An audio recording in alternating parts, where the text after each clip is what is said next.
40 साल तक एक अपार्टमेंट में एक लड़की मुर्दा हालत में मौजूद पड़ी रही और किसी को इसकी खबर ना हुई। एक ऐसा पुरस्कार वाक़या जिसने सबके होश उड़ा दिए। 2008 में कोरचिया में एक आबाद रेजिडेंशियल प्रोजेक्ट में एक ऐसा अपार्टमेंट भी मौजूद था जो वर्षों से खाली था, लेकिन इर्द गिर्द के तमाम अपार्टमेंट्स में लोग मौजूद थे। लेकिन कोई नहीं जानता था ये अपार्टमेंट जो बरसों से खाली है किसका था। सब लोगों का ख्याल था कि शायद ये अपार्टमेंट खाली है और लॉक है। लेकिन यहाँ से शुरू होती है वो पुरस्कार हकीकत जिसने सबके होश उड़ा दिए। ये अपार्टमेंट खाली नहीं था, बल्कि इसके अंदर मौजूद थी वो जवान लड़की जिसका नाम हडविगा गोलिक था, जो 40 साल से इस घर में मौजूद थी। घर की हालत खस्ताहाल थी, खिड़कियों में मकड़ियों के जाले, घर का कलर उतर चुका था। ऐसा मालूम होता था जैसे कोई वीरान खंडर हो। लेकिन जिस अपार्टमेंट को लोग खाली समझ रहे थे, वहाँ 40 साल से एक रिहायशी हडविगा गोलिक मौजूद थी।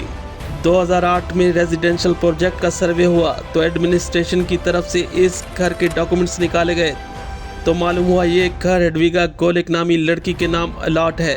हुकाम की तरफ से इस लड़की के बारे में जो मालूमात मिली वो एक हॉस्पिटल में नर्स थी। फिर इस हॉस्पिटल में जाकर मालूम किया गया तो पता चला 1966 में हडविगा गोलिक यहाँ नर्स थी, जो 1966 में अपनी मॉर्निंग ड्यूटी करने के बाद से वापस हॉस्पिटल में नहीं आई।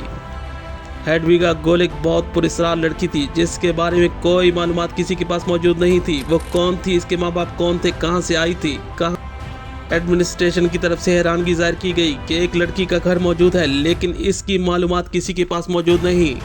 हडविगा गोलिक 1966 में अपनी आखिरी मॉर्निंग ड्यूटी ख़त्म करने के बाद वापस नहीं आई। ना ही इसको कोई जानता था, ना ही इसके बारे में किसी को कुछ पता था।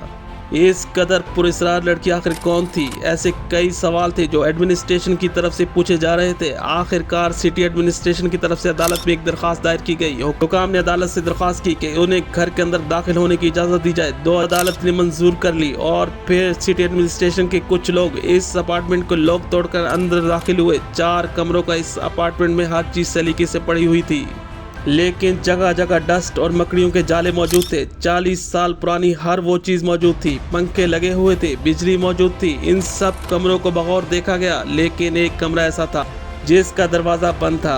अब जो मंजर एडमिनिस्ट्रेशन के लोगों के सामने आने वाला था वो एक खौफनाक नज़ारे से कम नहीं था। दिल थाम के बैठिए, सामने एक टीवी मौजूद है जो 1966 के ज़माने का था। एक टेबल पड़ा हुआ है जिसमें कॉफ़ी का मग मौजूद था। कुर्सी पर बैठी हुई एक लड़की नाइट स्लीपिंग सूट में कुर्सी पर बैठी हुई थी। ये हडविगा गोलिक थी, लेकिन 40 साल में इसकी हड्डियों का ढांचा बन चुका था। इसका सर अब खोपड़ी बन चुका था जिस पर चश्मा लगा हुआ था। इस ढांचे पर नाइट स्लीपिंग सूट था। ये मंजर देखकर सबके होश उड़ गए। ये बात हर तरफ फैल गई। तहकीकात का आगाज हुआ। हडविगा गोलिक के बारे में हर तरह की मालूमात हासिल की गई। DNA टेस्ट किए गए, ब्लड ग्रुप का पता चलाया गया। मौत की वजह मेंटल डिसऑर्डर बताएगी, लेकिन इससे आगे की मालूमात ना मिल सकी। ये लड़की आखिर कौन थी?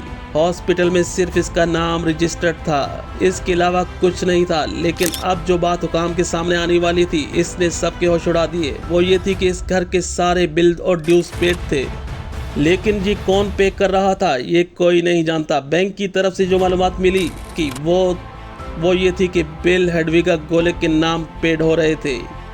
ये बात और भी हैरानगी की थी कि एक लड़की 1966 में मर चुकी है, इसके आगे पीछे कोई मौजूद नहीं था, तो फिर वो बिल कैसे पे कर रही थी? अगर वो हडविगा गोलिक थी तो इस अपार्टमेंट में मौजूद डेड बॉडी किसकी थी?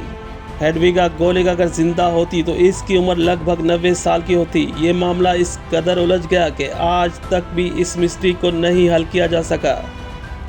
अब भी ये अपार्टमेंट मौजूद है, लेकिन हुकूमत की तरफ से इसे सील कर दिया गया है। लेकिन सवाल अपनी जगह खड़े हैं कि आखिर हडविगा गोलिक कौन थी और कहां से आई थी? इसकी मौत इतनी पुरस्कार कैसे हुई? 40 साल तक किसी को पता न चल सका कि हडविगा गोलिक अपने ही अपार्टमेंट में मुर्दा हालत में मौजूद थी और 40 साल तक अपार्टमेंट के तमाम ड्यूज क्लियर थे।